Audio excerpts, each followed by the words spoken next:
नमस्कार दोस्तों, स्वागत है आपका हमारे सनातन सत्य चैनल पर। आज हम चर्चा करेंगे विषय विष्णु के 10 अवतार दशावतार की पूरी कहानी। जब सृष्टि के अंत का समय आया और भयंकर प्रलय ने पूरी पृथ्वी को जलमग्न कर दिया, तब चारों ओर केवल पानी ही पानी दिखाई दे रहा था। इस विनाशकारी समय में जीव जंतु, वनस्पतियां और समस्त जीवन नष्ट होने की कगार पर थे। उसी समय भगवान विष्णु ने मत्स्य अवतार धारण किया, एक दिव्य और विशाल मछली के रूप में। उन्होंने पहले राजा सत्यव्रत को दर्शन दिए, जो एक धर्मात्मा और सच्चे भक्त थे। भगवान ने उन्हें आने वाले प्रलय के बारे में पहले ही चेतावनी दी और कहा कि वे एक बड़ी नौका नाव तैयार करें, जिसमें सभी जीवों के बीज, औषधियां और आवश्यक ज्ञान वेद सुरक्षित रखे जा सकें। जब प्रलय का समय आया तो विशाल लहरों और तूफानों के बीच भगवान विष्णु मत्स्य रूप में प्रकट हुए और अपनी सींग श्रृंग से उस नौका को बांध लिया। उन्होंने उस नौका को सुरक्षित मार्ग दिखाते हुए प्रलय के महासागर में तैराया, ताकि जीवन की धारा समाप्त न हो। इसी दौरान उन्होंने वेदों को भी असुरों से बचाया, जो उन्हें चुराकर छिपाना चाहते थे। इस प्रकार भगवान विष्णु ने न केवल राजा सत्यव्रत और अन्य जीवों की रक्षा की, बल्कि संपूर्ण सृष्टि के ज्ञान और जीवन को भी सुरक्षित रखा। अंततः प्रलय के समाप्त होने के बाद उसी नौका के माध्यम से नए युग की शुरुआत हुई। यह कथा हमें सिखाती है कि जब भी संकट आता है, ईश्वर किसी न किसी रूप में हमारी रक्षा करने अवश्य आते हैं, और सच्ची आस्था तथा धर्म का पालन हमें हर कठिनाई से बाहर निकाल सकता है। प्रलय के समय जब संपूर्ण सृष्टि जल में डूब रही थी, तब केवल जीवों का ही नहीं बल्कि ज्ञान का भी नाश होने का खतरा था। वेद, जो सृष्टि का सबसे प्राचीन और दिव्य ज्ञान माने जाते हैं, उसी समय एक असुर, कथा के अनुसार हयग्रीव नामक दैत्य द्वारा चुरा लिए गए थे और उन्हें गहरे जल में छिपा दिया गया था। यदि वेद नष्ट हो जाते तो आने वाली सृष्टि ज्ञान और धर्म के मार्ग से भटक जाती। तब भगवान विष्णु ने मत्स्य अवतार लेकर न केवल राजा सत्यव्रत और अन्य जीवों की रक्षा की, बल्कि वेदों को भी खोजकर वापस प्राप्त किया। उन्होंने उस असुर का वध किया और वेदों को सुरक्षित स्थान पर स्थापित किया, ताकि सृष्टि के पुनर्निर्माण के बाद मानवता को सही दिशा और ज्ञान मिल सके। इस घटना का गहरा अर्थ यह है कि केवल शारीरिक जीवन ही महत्वपूर्ण नहीं है, बल्कि ज्ञान और सत्य की रक्षा करना भी उतना ही आवश्यक है। यह कथा हमें सिखाती है कि चाहे परिस्थिति कितनी भी कठिन क्यों न हो, सच्चा ज्ञान कभी नष्ट नहीं होता। ईश्वर स्वयं उसकी रक्षा करते हैं।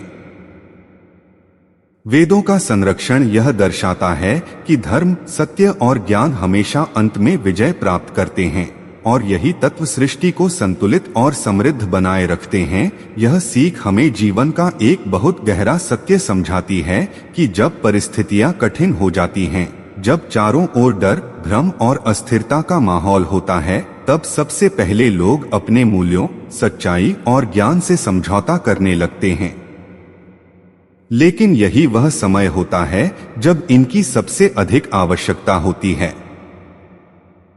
ज्ञान हमें सही और गलत में अंतर करना सिखाता है, और सत्य हमें सही मार्ग पर टिके रहने की शक्ति देता है। कठिन समय में कई बार झूठ आसान लगता है और सच कठिन, लेकिन जो व्यक्ति सत्य का साथ नहीं छोड़ता, वही अंत में मजबूत बनकर उभरता है।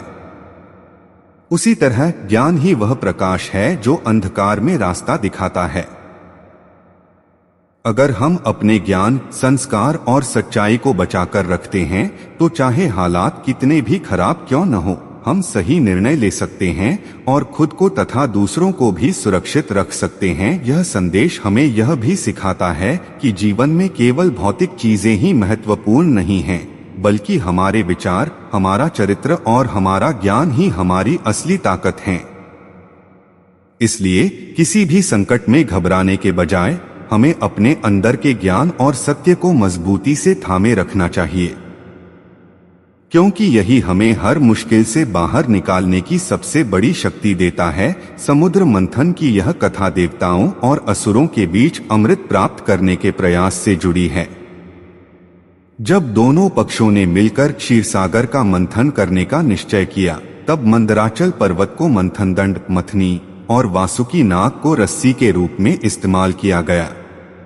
लेकिन जैसे ही मंथन शुरू हुआ, मंदराचल पर्वत अपने भारी वजन के कारण समुद्र में डूबने लगा। यह स्थिति बहुत गंभीर हो गई, क्योंकि यदि पर्वत डूब जाता तो पूरा मंथन असफल हो जाता और अमृत प्राप्त करना असंभव हो जाता। तब भगवान विष्णु ने कूर्म अवतार कछुए का रूप धारण किया। वे एक विशाल कछुए के रूप में समुद्र के नीचे गए और अपनी मजबूत पीठ पर मंदराचल पर्वत को सहारा दिया। उनकी पीठ इतनी स्थिर और शक्तिशाली थी कि पर्वत पूरी तरह संतुलित हो गया और मंथन बिना किसी बाधा के जारी रह सका। इस प्रकार भगवान विष्णु ने न केवल मंथन को सफल बनाया, बल्कि देवताओं और असुरों दोनों के प्रयासों को फलदायी होने में सहायता की। समुद्र मंथन के दौरान कई अद्भुत वस्तुएं और रत्न निकले, जैसे लक्ष्मी जी, चंद्रमा, पारिजात वृक्ष, कामधेनु और अंत में अमृत कलश। यह पूरी प्रक्रिया यह दर्शाती है कि किसी बड़े लक्ष्य को पाने के लिए धैर्य, सहयोग और संतुलन की आवश्यकता होती है। भगवान विष्णु का कूर्म अवतार इस बात का प्रतीक है कि जब जीवन में कोई बड़ा काम करने की कोशिश होती है तो मजबूत आधार और स्थिरता बेहद जरूरी होती है, वरना प्रयास बीच में ही विफल हो सकते हैं। यह सीख हमें जीवन का एक बेहद महत्वपूर्ण सिद्धांत समझाती है कि किसी भी बड़े लक्ष्य को हासिल करने के लिए केवल मेहनत ही नहीं, बल्कि धैर्य, पेशेंस और संतुलन, बैलेंस भी उतने ही जरूरी होते हैं। अक्सर लोग जल्दी परिणाम पाने की इच्छा में घबरा जाते हैं, जल्दबाजी में गलत फैसले ले लेते हैं या बीच रास्ते में ही हार मान लेते हैं। लेकिन सच्चाई यह है कि हर बड़ी सफलता समय मांगती है और उस समय के दौरान हमें शांत, स्थिर और लगातार प्रयासरत रहना पड़ता है। धैर्य का अर्थ है कठिन परिस्थितियों में भी बिना टूटे आगे बढ़ते रहना। जब चीजें हमारे अनुसार नहीं होती, तब भी खुद पर विश्वास बनाए रखना ही असली धैर्य है। वहीं संतुलन का मतलब है अपने विचारों, भावनाओं और कर्मों को नियंत्रित रखना। अगर हम गुस्से, डर या लालच में आकर निर्णय लेते हैं तो अक्सर गलत दिशा में चले जाते हैं। लेकिन जब हम संतुलित मन से सोचते हैं तो सही रास्ता अपने आप स्पष्ट होने लगता है। यह संदेश हमें यह भी सिखाता है कि जीवन में उतार चढ़ाव आते रहेंगे, कभी सफलता मिलेगी, कभी असफलता। ऐसे समय में जो व्यक्ति धैर्य बनाए रखता है और अपने मन को संतुलित रखता है, वही अंत में जीत हासिल करता है। इसलिए किसी भी परिस्थिति में घबराने या जल्दबाजी करने के बजाय हमें शांत रहकर सोच समझकर कदम उठाने चाहिए, क्योंकि यही गुण हमें स्थायी सफलता की ओर ले जाते हैं। हिरण्याक्ष एक अत्यंत शक्तिशाली और अहंकारी दैत्य था, जो अपनी अपार ताकत के कारण तीनों लोकों में आतंक फैलाने लगा था। उसने कठोर तपस्या करके ब्रह्मा जी से वरदान प्राप्त किया था, जिससे वह लगभग अजेय हो गया। इस शक्ति के घमंड में उसने देवताओं को पराजित कर दिया और सृष्टि के संतुलन को बिगाड़ने लगा। अपने अहंकार में चूर होकर उसने एक ऐसा कार्य किया जिसने पूरे ब्रह्मांड को संकट में डाल दिया। उसने पृथ्वी, भूमि देवी को उठाकर पाताल लोक में ले जाकर छिपा दिया। पृथ्वी के पाताल में चले जाने से संपूर्ण सृष्टि में अराजकता फैल गई। चारों ओर अंधकार छा गया, जीवन समाप्त होने लगा और देवता अत्यंत चिंतित हो गए, क्योंकि बिना पृथ्वी के सृष्टि का संचालन संभव नहीं था। तब सभी देवताओं ने भगवान विष्णु से प्रार्थना की कि वे इस संकट से मुक्ति दिलाएं। इस भयंकर स्थिति को संभालने के लिए भगवान विष्णु ने वराह अवतार धारण किया, एक विशाल और दिव्य सूअर के रूप में। वे गर्जना करते हुए पाताल लोक में पहुंचे, जहां हिरण्याक्ष उनसे युद्ध करने के लिए तैयार था। दोनों के बीच भयंकर युद्ध हुआ, जो लंबे समय तक चला। अंततः भगवान विष्णु ने हिरण्याक्ष का वध किया और अपनी शक्तिशाली दंत पर पृथ्वी को उठाकर पुनः उसके स्थान पर स्थापित किया। यह पूरी कथा हमें यह संदेश देती है कि जब अहंकार और अधर्म अपनी सीमा पार कर जाते हैं, तब ईश्वर स्वयं हस्तक्षेप करते हैं और सृष्टि में फिर से संतुलन स्थापित करते हैं। चाहे बुराई कितनी भी शक्तिशाली क्यों न लगे, अंत में सत्य और धर्म की ही विजय होती है।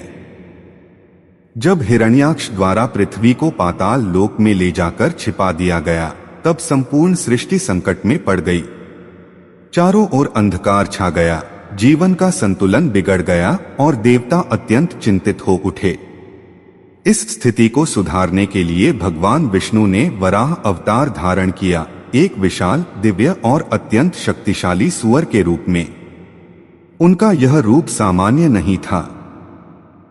उनका शरीर पर्वत के समान विशाल, नेत्र अग्नि के समान तेजस्वी और गर्जना इतनी प्रचंड थी कि दिशाएं कांप उठीं। भगवान वराह सीधे पाताल लोक की ओर बढ़े, जहां हिरण्याक्ष ने पृथ्वी को कैद कर रखा था।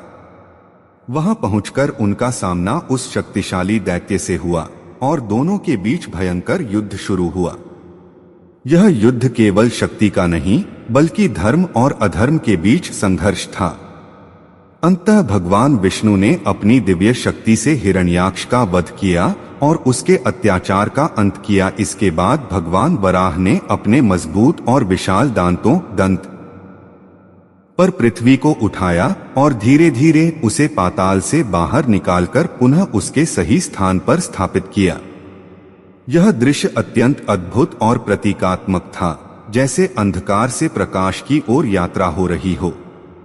इस प्रकार भगवान विष्णु ने न केवल पृथ्वी को बचाया, बल्कि सृष्टि में फिर से संतुलन और जीवन की धारा को बहाल किया। यह कथा हमें सिखाती है कि जब भी संसार में असंतुलन और अन्याय बढ़ता है, तब ईश्वर किसी न किसी रूप में आकर सब कुछ ठीक कर देते हैं। यह भी दर्शाता है कि सच्ची शक्ति हमेशा संरक्षण और संतुलन बनाए रखने के लिए होती है, न कि विनाश के लिए। यह सीख हमें जीवन का एक अटल सत्य समझाती है कि बुराई चाहे कितनी भी ताकतवर, चालाक या प्रभावशाली क्यों न दिखे, उसका अस्तित्व हमेशा अस्थायी होता है। शुरुआत में अक्सर ऐसा लगता है कि अन्याय और अधर्म ही जीत रहे हैं, झूठ जल्दी फैलता है, गलत लोग आगे बढ़ते दिखाई देते हैं और सच्चाई कमजोर लगती है। लेकिन यह केवल समय का एक छोटा हिस्सा होता है, पूरी कहानी नहीं। अच्छाई की सबसे बड़ी ताकत यह है कि वह सत्य, धर्म और नैतिकता पर आधारित होती है, और ये तीनों चीजें कभी नष्ट नहीं होती। जो व्यक्ति या शक्ति बुराई के रास्ते पर चलती है, वह अपने अहंकार, लालच और गलत कर्मों के कारण धीरे धीरे खुद ही अपने पतन का कारण बन जाती है। वहीं जो लोग सच्चाई और धर्म का साथ देते हैं, वे भले ही शुरुआत में संघर्ष करें, लेकिन अंत में उन्हें ही स्थायी सफलता और सम्मान मिलता है। यह संदेश हमें यह भी सिखाता है कि हमें कभी भी बुराई से डरकर अपने सिद्धांतों से समझौता नहीं करना चाहिए। कठिन परिस्थितियों में भी सही का साथ देना, ईमानदारी बनाए रखना और धैर्य रखना ही असली जीत की राह है, क्योंकि अंततः समय ही सबसे बड़ा न्यायाधीश होता है और वह हमेशा सत्य और अच्छाई के पक्ष में ही फैसला देता है। इसलिए चाहे हालात कितने भी कठिन क्यों न हो, हमें विश्वास रखना चाहिए कि अंत में जीत अच्छाई की ही होगी। हिरण्यकशिपु एक अत्यंत शक्तिशाली असुर राजा था, जिसने कठोर तपस्या करके ब्रह्मा जी से ऐसा वरदान प्राप्त कर लिया था कि उसे न दिन में कोई मार सके, न रात में, न घर के अंदर, न बाहर, न मनुष्य, न पशु, न किसी अस्त्र से। इस वरदान के कारण वह लगभग अजय हो गया और उसने स्वयं को ही ईश्वर घोषित कर दिया। उसने पूरे राज्य में धर्म और भक्ति का विरोध शुरू कर दिया और लोगों को भगवान विष्णु की पूजा करने से रोकने लगा। लेकिन उसका अपना पुत्र प्रहलाद भगवान विष्णु का परम भक्त था, जो हर परिस्थिति में अपने विश्वास पर अडिग रहा। हिरण्यकशिपु ने प्रहलाद को कई प्रकार की यातनाएं दी। उसे पहाड़ से गिराने की कोशिश की गई, आग में जलाने का प्रयास हुआ, विषैले सांपों से डराया गया, लेकिन हर बार प्रहलाद सुरक्षित बच गया क्योंकि उसकी भक्ति और भगवान विष्णु की कृपा उसके साथ थी। जब हिरण्यकशिपु का अत्याचार सीमा पार कर गया और उसने प्रहलाद को मारने के लिए अपने महल के खंभे पर प्रहार किया, उसी क्षण वह खंभा टूट गया और उसमें से भगवान विष्णु ने नरसिंह अवतार प्रकट किया, आधा मानव और आधा सिंह रूप में। नरसिंह अवतार न पूरी तरह मानव था और न पशु, जिससे हिरण्यकशिपु के वरदान की सभी शर्तें निष्फल हो गईं। यह दिव्य रूप अत्यंत भयानक और शक्तिशाली था, जिसकी गर्जना से पूरी सृष्टि कांप उठी। भगवान नरसिंह ने हिरण्यकशिपु को संध्या के समय महल की देहली द्वार पर अपनी गोद में रखकर अपने नाखूनों से उसका वध किया। इस प्रकार उन्होंने बिना किसी नियम का उल्लंघन किए अधर्म का अंत किया और अपने भक्त प्रहलाद की रक्षा की। यह कथा हमें सिखाती है कि अहंकार कितना भी बड़ा क्यों न हो, वह अंततः विनाश की ओर ही ले जाता है। वहीं सच्ची भक्ति, विश्वास और धर्म की शक्ति हमेशा सबसे। जब हिरण्यकशिपु ने अपने अहंकार और क्रोध में आकर प्रहलाद को मारने के अनेक प्रयास किए, तब हर बार प्रहलाद किसी न किसी अद्भुत शक्ति के कारण सुरक्षित बच जाता था। प्रहलाद केवल एक बालक था, लेकिन उसकी भक्ति इतनी गहरी और अटूट थी कि वह हर समय भगवान विष्णु का स्मरण करता रहता था। वह अपने पिता के अत्याचारों से भयभीत नहीं हुआ और उसने कभी भी धर्म और सत्य का साथ नहीं छोड़ा। हिरण्यकशिपु ने उसे आग में जलाने, पहाड़ से गिराने और विषैले जानवरों से मरवाने जैसे कई क्रूर प्रयास किए, लेकिन हर बार वह असफल रहा। यह सब देखकर यह स्पष्ट हो गया कि प्रहलाद की रक्षा स्वयं भगवान विष्णु कर रहे थे। जब भी संकट आता, कोई न कोई दिव्य शक्ति उसे बचा लेती थी, जिससे यह सिद्ध होता था कि सच्ची भक्ति को कोई भी शक्ति नष्ट नहीं कर सकती। अंततः जब भगवान विष्णु ने नरसिंह अवतार लेकर हिरण्यकशिपु का वध किया, तब उन्होंने सबसे पहले अपने भक्त प्रहलाद को अपने संरक्षण में लिया और उसे आशीर्वाद दिया। प्रहलाद को किसी भी प्रकार की हानि नहीं हुई, बल्कि उसे सत्य और धर्म के मार्ग पर अडिग रहने का फल मिला। भगवान ने उसे यह भी सिखाया कि जीवन में चाहे कितनी भी कठिनाइयां आएं, यदि मन में सच्ची भक्ति और विश्वास हो तो कोई भी संकट हमें नुकसान नहीं पहुंचा सकता। यह कथा हमें यह संदेश देती है कि भगवान अपने सच्चे भक्तों की हर परिस्थिति में रक्षा करते हैं और भक्ति की शक्ति संसार की किसी भी नकारात्मक शक्ति से कहीं अधिक प्रबल होती है, ऊपर रहती है और हर कठिन परिस्थिति में रक्षा करती है। जब हिरण्यकशिपु ने अपने अहंकार और क्रोध में आकर प्रहलाद को मारने के अनेक प्रयास किए, तब हर बार प्रहलाद किसी न किसी अद्भुत शक्ति के कारण सुरक्षित बच जाता था। प्रहलाद केवल एक बालक था, लेकिन उसकी भक्ति इतनी गहरी और अटूट थी कि वह हर समय भगवान विष्णु का स्मरण करता रहता था। वह अपने पिता के अत्याचारों से भयभीत नहीं हुआ और उसने कभी भी धर्म और सत्य का साथ नहीं छोड़ा। हिरण्यकशिपु ने उसे आग में जलाने, पहाड़ से गिराने और विषैले जानवरों से मरवाने जैसे कई क्रूर प्रयास किए, लेकिन हर बार वह असफल रहा। यह सब देखकर यह स्पष्ट हो गया कि प्रहलाद की रक्षा स्वयं भगवान विष्णु कर रहे थे।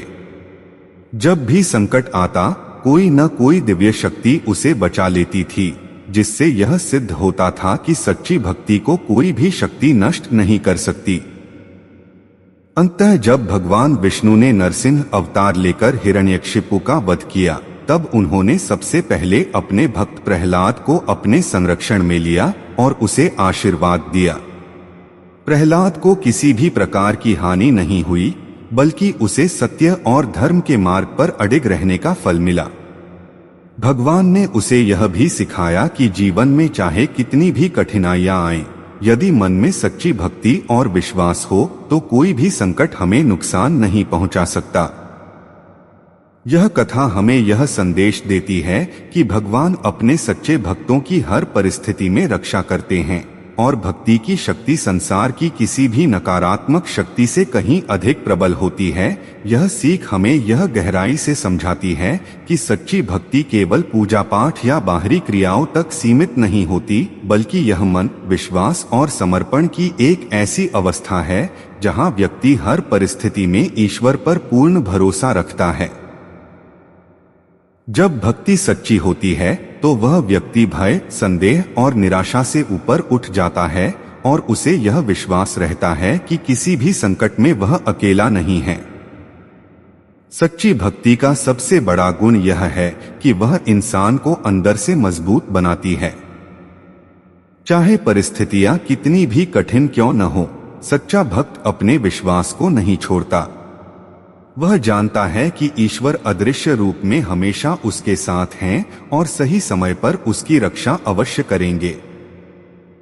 यही कारण है कि इतिहास और पुराणों में हमें अनेक उदाहरण मिलते हैं जहां भक्तों पर आए बड़े संकटों को स्वयं भगवान ने दूर किया। यह संदेश हमें यह भी सिखाता है कि भक्ति का अर्थ केवल इच्छाएं पूरी करवाना नहीं है, बल्कि अपने जीवन को सत्य, धर्म और करुणा के मार्ग पर चलाना है।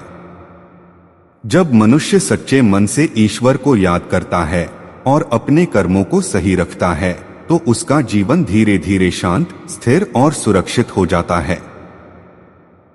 कठिन समय में भी उसे मानसिक शक्ति मिलती है जो उसे टूटने नहीं देती। इसलिए यह सीख हमारे जीवन के लिए अत्यंत महत्वपूर्ण है कि सच्ची भक्ति हमें न केवल आध्यात्मिक रूप से मजबूत बनाती है, बल्कि हर प्रकार के संकट से रक्षा करने की शक्ति भी देती है, क्योंकि भगवान हमेशा अपने सच्चे भक्तों के साथ होते हैं। राजा बलि एक अत्यंत शक्तिशाली और दानवी प्रवृत्ति का असुर राजा था, जिसने अपनी तपस्या और बल के कारण तीनों लोकों पर विजय प्राप्त कर ली थी।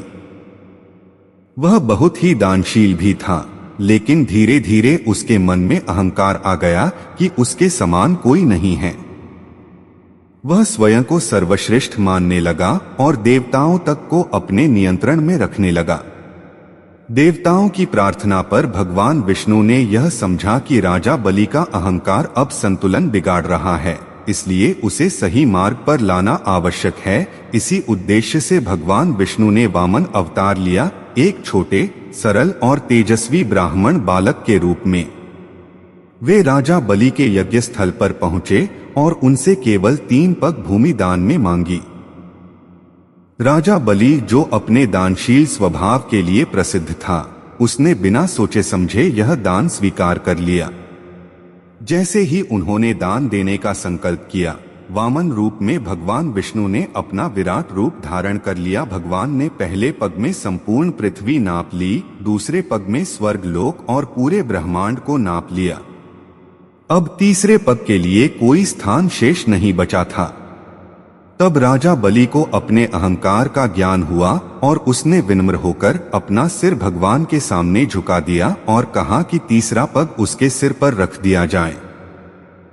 भगवान विष्णु ने उसके सिर पर पग रखकर उसे पाताल लोक भेज दिया, लेकिन उसकी भक्ति और विनम्रता को देखते हुए उसे वरदान भी दिया। इस कथा का गहरा संदेश यह है कि अहंकार चाहे कितना भी शक्तिशाली व्यक्ति के भीतर क्यों न हो, अंततः वह उसे विनाश की ओर ले जाता है।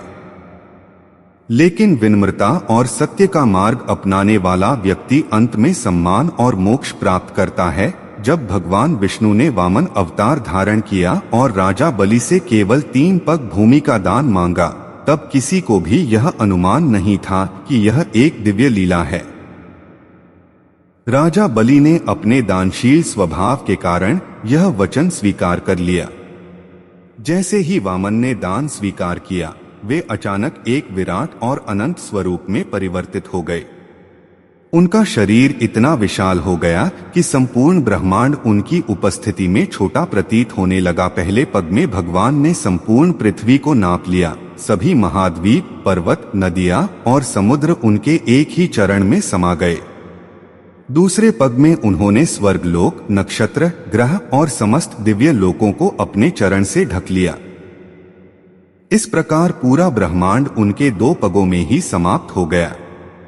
जब तीसरे पद की बात आई तब कोई स्थान शेष नहीं बचा था, जिससे यह स्पष्ट हो गया कि यह कोई साधारण ब्राह्मण नहीं बल्कि स्वयं भगवान विष्णु हैं। इस घटना का गहरा अर्थ यह है कि ईश्वर की शक्ति अनंत और अप्रमेय है, जिसे कोई भी सीमा या माप में नहीं बांधा जा सकता। राजा बलि का अहंकार इस दिव्य लीला के माध्यम से समाप्त हुआ और उसे यह समझ में आया कि संपूर्ण ब्रह्मांड भी भगवान के सामने अत्यंत छोटा है।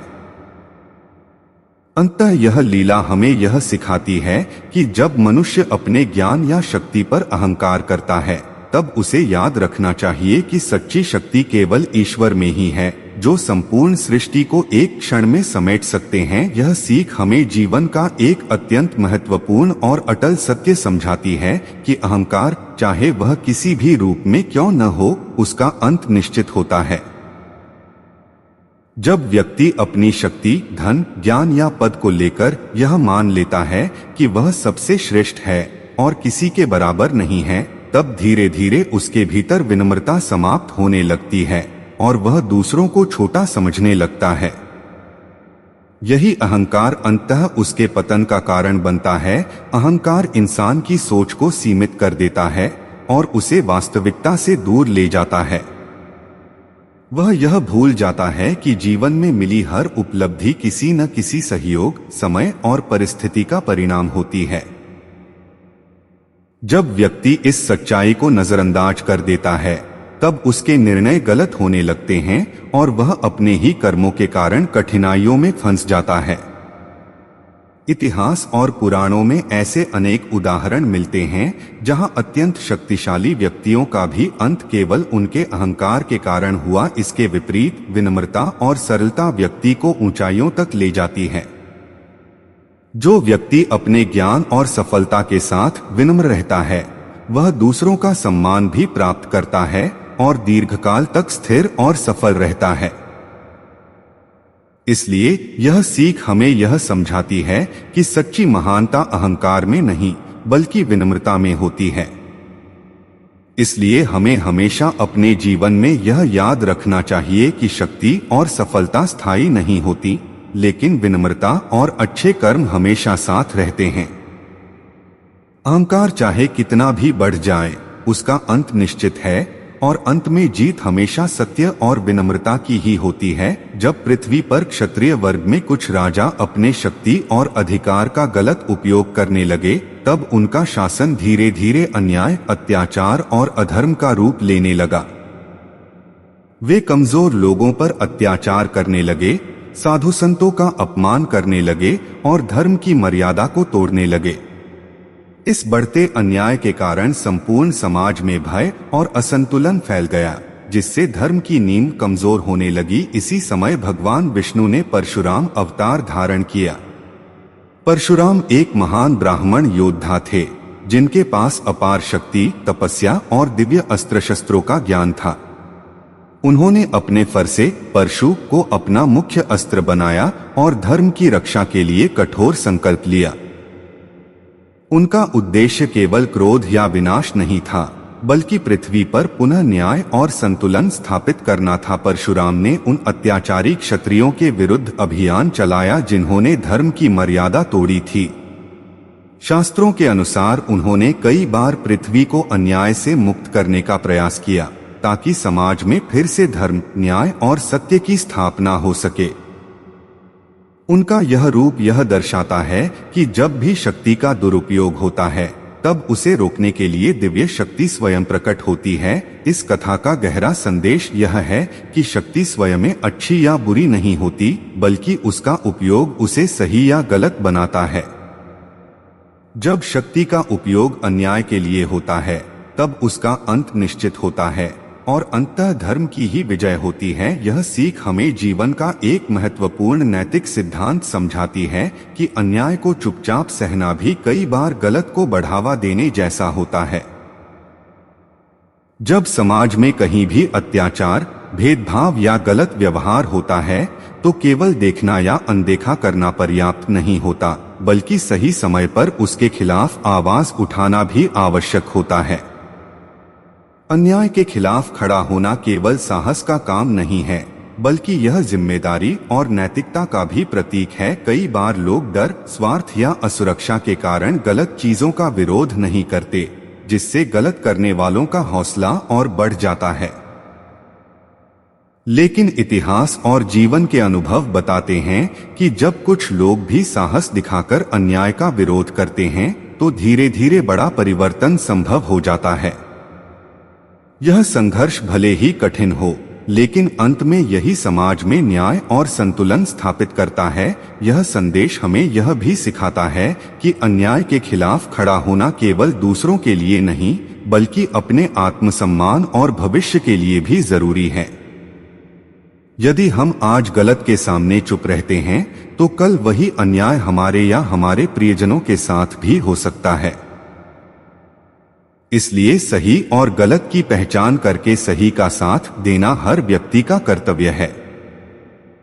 वे भले ही शुरुआत में संघर्ष करें, लेकिन अंत में उन्हें ही स्थायी सफलता और सम्मान मिलता है।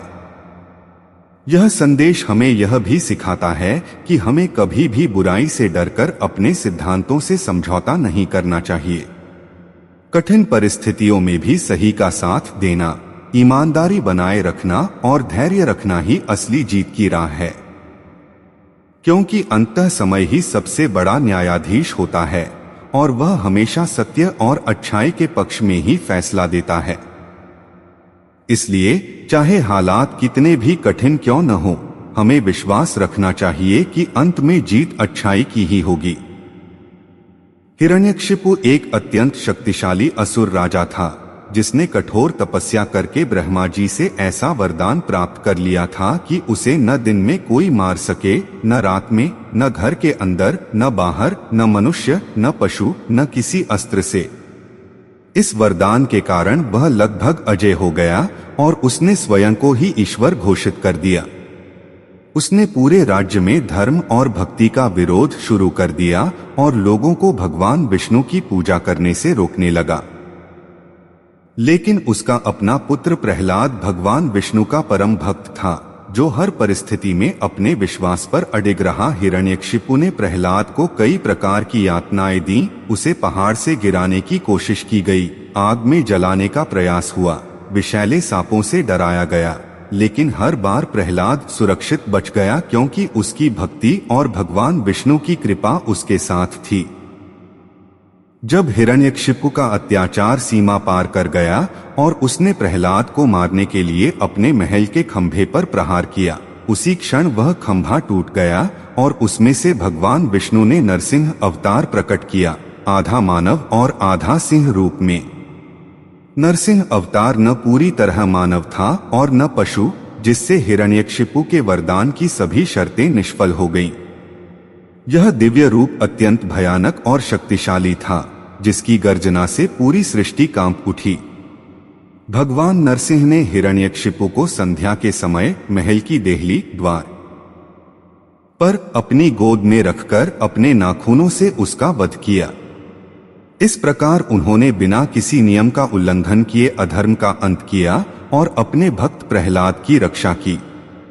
यह कथा हमें सिखाती है कि अहंकार कितना भी बड़ा क्यों न हो, वह अंततः विनाश की ओर ही ले जाता है। वहीं सच्ची भक्ति, विश्वास और धर्म की शक्ति हमेशा सबसे। जब हिरण्यकशिपु ने अपने अहंकार और क्रोध में आकर प्रहलाद को मारने के अनेक प्रयास किए, तब हर बार प्रहलाद किसी न किसी अद्भुत शक्ति के कारण सुरक्षित बच जाता था। प्रहलाद केवल एक बालक था, लेकिन उसकी भक्ति इतनी गहरी और अटूट थी कि वह हर समय भगवान विष्णु का स्मरण करता रहता था। वह अपने पिता के अत्याचारों से भयभीत नहीं हुआ और उसने कभी भी धर्म और सत्य का साथ नहीं छोड़ा। हिरण्यकशिपु ने उसे आग में जलाने, पहाड़ से गिराने और विषैले जानवरों से मरवाने जैसे कई क्रूर प्रयास किए, लेकिन हर बार वह असफल रहा। यह सब देखकर यह स्पष्ट हो गया कि प्रहलाद की रक्षा स्वयं भगवान विष्णु कर रहे थे। जब भी संकट आता, कोई न कोई दिव्य शक्ति उसे बचा लेती थी, जिससे यह सिद्ध होता था कि सच्ची भक्ति को कोई भी शक्ति नष्ट नहीं कर सकती। अंततः जब भगवान विष्णु ने नरसिंह अवतार लेकर हिरण्यकशिपु का वध किया, तब उन्होंने सबसे पहले अपने भक्त प्रहलाद को अपने संरक्षण में लिया और उसे आशीर्वाद दिया। प्रहलाद को किसी भी प्रकार की हानि नहीं हुई, बल्कि उसे सत्य और धर्म के मार्ग पर अडिग रहने का फल मिला। भगवान ने उसे यह भी सिखाया कि जीवन में चाहे कितनी भी कठिनाइयां आएं, यदि मन में सच्ची भक्ति और विश्वास हो तो कोई भी संकट हमें नुकसान नहीं पहुंचा सकता। यह कथा हमें यह संदेश देती है कि भगवान अपने सच्चे भक्तों की हर परिस्थिति में रक्षा करते हैं और भक्ति की शक्ति संसार की किसी भी नकारात्मक शक्ति से कहीं अधिक प्रबल होती है, ऊपर रहती है और हर कठिन परिस्थिति में रक्षा करती है। जब हिरण्यकशिपु ने अपने अहंकार और क्रोध में आकर प्रहलाद को मारने के अनेक प्रयास किए, तब हर बार प्रहलाद किसी न किसी अद्भुत शक्ति के कारण सुरक्षित बच जाता था। प्रहलाद केवल एक बालक था, लेकिन उसकी भक्ति इतनी गहरी और अटूट थी कि वह हर समय भगवान विष्णु का स्मरण करता रहता था। वह अपने पिता के अत्याचारों से भयभीत नहीं हुआ और उसने कभी भी धर्म और सत्य का साथ नहीं छोड़ा। हिरण्यकशिपु ने उसे आग में जलाने, पहाड़ से गिराने और विषैले जानवरों से मरवाने जैसे कई क्रूर प्रयास किए, लेकिन हर बार वह असफल रहा। यह सब देखकर यह स्पष्ट हो गया कि प्रहलाद की रक्षा स्वयं भगवान विष्णु कर रहे थे। जब भी संकट आता, कोई न कोई दिव्य शक्ति उसे बचा लेती थी, जिससे यह सिद्ध होता था कि सच्ची भक्ति को कोई भी शक्ति नष्ट नहीं कर सकती। अंततः जब भगवान विष्णु ने नरसिंह अवतार लेकर हिरण्यकशिपु का वध किया, तब उन्होंने सबसे पहले अपने भक्त प्रहलाद को अपने संरक्षण में लिया और उसे आशीर्वाद दिया। प्रहलाद को किसी भी प्रकार की हानि नहीं हुई, बल्कि उसे सत्य और धर्म के मार्ग पर अडिग रहने का फल मिला। भगवान ने उसे यह भी सिखाया कि जीवन में चाहे कितनी भी कठिनाइयां आएं, यदि मन में सच्ची भक्ति और विश्वास हो तो कोई भी संकट हमें नुकसान नहीं पहुंचा सकता। यह कथा हमें यह संदेश देती है कि भगवान अपने सच्चे भक्तों की हर परिस्थिति में रक्षा करते हैं और भक्ति की शक्ति संसार की किसी भी नकारात्मक शक्ति से कहीं अधिक प्रबल होती है। यह सीख हमें यह गहराई से समझाती है कि सच्ची भक्ति केवल पूजा पाठ या बाहरी क्रियाओं तक सीमित नहीं होती, बल्कि यह मन, विश्वास और समर्पण की एक ऐसी अवस्था है जहां व्यक्ति हर परिस्थिति में ईश्वर पर पूर्ण भरोसा रखता है। जब भक्ति सच्ची होती है तो वह व्यक्ति भय, संदेह और निराशा से ऊपर उठ जाता है और उसे यह विश्वास रहता है कि किसी भी संकट में वह अकेला नहीं है। सच्ची भक्ति का सबसे बड़ा गुण यह है कि वह इंसान को अंदर से मजबूत बनाती है। चाहे परिस्थितियां कितनी भी कठिन क्यों न हो, सच्चा भक्त अपने विश्वास को नहीं छोड़ता। वह जानता है कि ईश्वर अदृश्य रूप में हमेशा उसके साथ हैं और सही समय पर उसकी रक्षा अवश्य करेंगे। यही कारण है कि इतिहास और पुराणों में हमें अनेक उदाहरण मिलते हैं जहां भक्तों पर आए बड़े संकटों को स्वयं भगवान ने दूर किया। यह संदेश हमें यह भी सिखाता है कि भक्ति का अर्थ केवल इच्छाएं पूरी करवाना नहीं है, बल्कि अपने जीवन को सत्य, धर्म और करुणा के मार्ग पर चलाना है। जब मनुष्य सच्चे मन से ईश्वर को याद करता है और अपने कर्मों को सही रखता है, तो उसका जीवन धीरे धीरे शांत, स्थिर और सुरक्षित हो जाता है।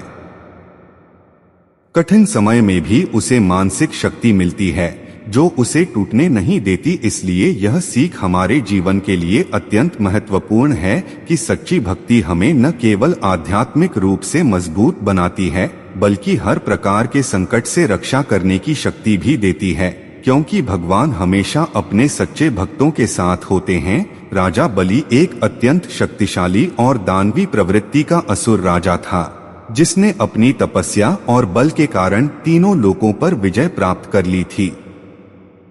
वह बहुत ही दानशील भी था, लेकिन धीरे धीरे उसके मन में अहंकार आ गया कि उसके समान कोई नहीं है। वह स्वयं को सर्वश्रेष्ठ मानने लगा और देवताओं तक को अपने नियंत्रण में रखने लगा। देवताओं की प्रार्थना पर भगवान विष्णु ने यह समझा कि राजा बलि का अहंकार अब संतुलन बिगाड़ रहा है इसलिए उसे सही मार्ग पर लाना आवश्यक है। इसी उद्देश्य से भगवान विष्णु ने वामन अवतार लिया, एक छोटे, सरल और तेजस्वी ब्राह्मण बालक के रूप में। वे राजा बलि के यज्ञ स्थल पर पहुंचे और उनसे केवल 3 पग भूमि दान में मांगी। राजा बलि, जो अपने दानशील स्वभाव के लिए प्रसिद्ध था, उसने बिना सोचे समझे यह दान स्वीकार कर लिया। जैसे ही उन्होंने दान देने का संकल्प किया, वामन रूप में भगवान विष्णु ने अपना विराट रूप धारण कर लिया। भगवान ने पहले पग में संपूर्ण पृथ्वी नाप ली, दूसरे पग में स्वर्ग लोक और पूरे ब्रह्मांड को नाप लिया। अब तीसरे पग के लिए कोई स्थान शेष नहीं बचा था। तब राजा बलि को अपने अहंकार का ज्ञान हुआ और उसने विनम्र होकर अपना सिर भगवान के सामने झुका दिया और कहा कि तीसरा पग उसके सिर पर रख दिया जाए। भगवान विष्णु ने उसके सिर पर पग रखकर उसे पाताल लोक भेज दिया, लेकिन उसकी भक्ति और विनम्रता को देखते हुए उसे वरदान भी दिया। इस कथा का गहरा संदेश यह है कि अहंकार चाहे कितना भी शक्तिशाली व्यक्ति के भीतर क्यों न हो, अंततः वह उसे विनाश की ओर ले जाता है। लेकिन विनम्रता और सत्य का मार्ग अपनाने वाला व्यक्ति अंत में सम्मान और मोक्ष प्राप्त करता है। जब भगवान विष्णु ने वामन अवतार धारण किया और राजा बलि से केवल 3 पग भूमि का दान मांगा, तब किसी को भी यह अनुमान नहीं था कि यह एक दिव्य लीला है। राजा बलि ने अपने दानशील स्वभाव के कारण यह वचन स्वीकार कर लिया। जैसे ही वामन ने दान स्वीकार किया, वे अचानक एक विराट और अनंत स्वरूप में परिवर्तित हो गए। उनका शरीर इतना विशाल हो गया कि संपूर्ण ब्रह्मांड उनकी उपस्थिति में छोटा प्रतीत होने लगा। पहले पग में भगवान ने संपूर्ण पृथ्वी को नाप लिया। सभी महाद्वीप, पर्वत, नदियां और समुद्र उनके एक ही चरण में समा गए। दूसरे पग में उन्होंने स्वर्गलोक, नक्षत्र, ग्रह और समस्त दिव्य लोकों को अपने चरण से ढक लिया। इस प्रकार पूरा ब्रह्मांड उनके 2 पगों में ही समाप्त हो गया। जब तीसरे पग की बात आई, तब कोई स्थान शेष नहीं बचा था, जिससे यह स्पष्ट हो गया कि यह कोई साधारण ब्राह्मण नहीं, बल्कि स्वयं भगवान विष्णु हैं। इस घटना का गहरा अर्थ यह है कि ईश्वर की शक्ति अनंत और अपरिमेय है, जिसे कोई भी सीमा या माप में नहीं बांधा जा सकता। राजा बलि का अहंकार इस दिव्य लीला के माध्यम से समाप्त हुआ और उसे यह समझ में आया कि संपूर्ण ब्रह्मांड भी भगवान के सामने अत्यंत छोटा है। अंततः यह लीला हमें यह सिखाती है कि जब मनुष्य अपने ज्ञान या शक्ति पर अहंकार करता है, तब उसे याद रखना चाहिए कि सच्ची शक्ति केवल ईश्वर में ही है, जो संपूर्ण सृष्टि को एक क्षण में समेट सकते हैं। यह सीख हमें जीवन का एक अत्यंत महत्वपूर्ण और अटल सत्य समझाती है कि अहंकार, चाहे वह किसी भी रूप में क्यों न हो, उसका अंत निश्चित होता है। जब व्यक्ति अपनी शक्ति, धन, ज्ञान या पद को लेकर यह मान लेता है कि वह सबसे श्रेष्ठ है और किसी के बराबर नहीं है, तब धीरे धीरे उसके भीतर विनम्रता समाप्त होने लगती है और वह दूसरों को छोटा समझने लगता है। यही अहंकार अंततः उसके पतन का कारण बनता है। अहंकार इंसान की सोच को सीमित कर देता है और उसे वास्तविकता से दूर ले जाता है। वह यह भूल जाता है कि जीवन में मिली हर उपलब्धि किसी न किसी सहयोग, समय और परिस्थिति का परिणाम होती है। जब व्यक्ति इस सच्चाई को नजरअंदाज कर देता है, तब उसके निर्णय गलत होने लगते हैं और वह अपने ही कर्मों के कारण कठिनाइयों में फंस जाता है। इतिहास और पुराणों में ऐसे अनेक उदाहरण मिलते हैं जहां अत्यंत शक्तिशाली व्यक्तियों का भी अंत केवल उनके अहंकार के कारण हुआ। इसके विपरीत विनम्रता और सरलता व्यक्ति को ऊंचाइयों तक ले जाती है। जो व्यक्ति अपने ज्ञान और सफलता के साथ विनम्र रहता है, वह दूसरों का सम्मान भी प्राप्त करता है और दीर्घकाल तक स्थिर और सफल रहता है। इसलिए यह सीख हमें यह समझाती है कि सच्ची महानता अहंकार में नहीं, बल्कि विनम्रता में होती है। इसलिए हमें हमेशा अपने जीवन में यह याद रखना चाहिए कि शक्ति और सफलता स्थायी नहीं होती, लेकिन विनम्रता और अच्छे कर्म हमेशा साथ रहते हैं। अहंकार चाहे कितना भी बढ़ जाए, उसका अंत निश्चित है और अंत में जीत हमेशा सत्य और विनम्रता की ही होती है। जब पृथ्वी पर क्षत्रिय वर्ग में कुछ राजा अपने शक्ति और अधिकार का गलत उपयोग करने लगे, तब उनका शासन धीरे धीरे अन्याय, अत्याचार और अधर्म का रूप लेने लगा। वे कमजोर लोगों पर अत्याचार करने लगे, साधु संतों का अपमान करने लगे और धर्म की मर्यादा को तोड़ने लगे। इस बढ़ते अन्याय के कारण संपूर्ण समाज में भय और असंतुलन फैल गया, जिससे धर्म की नींव कमजोर होने लगी। इसी समय भगवान विष्णु ने परशुराम अवतार धारण किया। परशुराम एक महान ब्राह्मण योद्धा थे, जिनके पास अपार शक्ति, तपस्या और दिव्य अस्त्र शस्त्रों का ज्ञान था। उन्होंने अपने फरसे परशु को अपना मुख्य अस्त्र बनाया और धर्म की रक्षा के लिए कठोर संकल्प लिया। उनका उद्देश्य केवल क्रोध या विनाश नहीं था, बल्कि पृथ्वी पर पुनः न्याय और संतुलन स्थापित करना था। परशुराम ने उन अत्याचारी क्षत्रियों के विरुद्ध अभियान चलाया जिन्होंने धर्म की मर्यादा तोड़ी थी। शास्त्रों के अनुसार उन्होंने कई बार पृथ्वी को अन्याय से मुक्त करने का प्रयास किया, ताकि समाज में फिर से धर्म, न्याय और सत्य की स्थापना हो सके। उनका यह रूप यह दर्शाता है कि जब भी शक्ति का दुरुपयोग होता है, तब उसे रोकने के लिए दिव्य शक्ति स्वयं प्रकट होती है। इस कथा का गहरा संदेश यह है कि शक्ति स्वयं में अच्छी या बुरी नहीं होती, बल्कि उसका उपयोग उसे सही या गलत बनाता है। जब शक्ति का उपयोग अन्याय के लिए होता है, तब उसका अंत निश्चित होता है और अंततः धर्म की ही विजय होती है। यह सीख हमें जीवन का एक महत्वपूर्ण नैतिक सिद्धांत समझाती है कि अन्याय को चुपचाप सहना भी कई बार गलत को बढ़ावा देने जैसा होता है। जब समाज में कहीं भी अत्याचार, भेदभाव या गलत व्यवहार होता है, तो केवल देखना या अनदेखा करना पर्याप्त नहीं होता, बल्कि सही समय पर उसके खिलाफ आवाज उठाना भी आवश्यक होता है। अन्याय के खिलाफ खड़ा होना केवल साहस का काम नहीं है, बल्कि यह जिम्मेदारी और नैतिकता का भी प्रतीक है। कई बार लोग डर, स्वार्थ या असुरक्षा के कारण गलत चीजों का विरोध नहीं करते, जिससे गलत करने वालों का हौसला और बढ़ जाता है। लेकिन इतिहास और जीवन के अनुभव बताते हैं कि जब कुछ लोग भी साहस दिखाकर अन्याय का विरोध करते हैं, तो धीरे धीरे बड़ा परिवर्तन संभव हो जाता है। यह संघर्ष भले ही कठिन हो, लेकिन अंत में यही समाज में न्याय और संतुलन स्थापित करता है। यह संदेश हमें यह भी सिखाता है कि अन्याय के खिलाफ खड़ा होना केवल दूसरों के लिए नहीं, बल्कि अपने आत्मसम्मान और भविष्य के लिए भी जरूरी है। यदि हम आज गलत के सामने चुप रहते हैं, तो कल वही अन्याय हमारे या हमारे प्रियजनों के साथ भी हो सकता है। इसलिए सही और गलत की पहचान करके सही का साथ देना हर व्यक्ति का कर्तव्य है।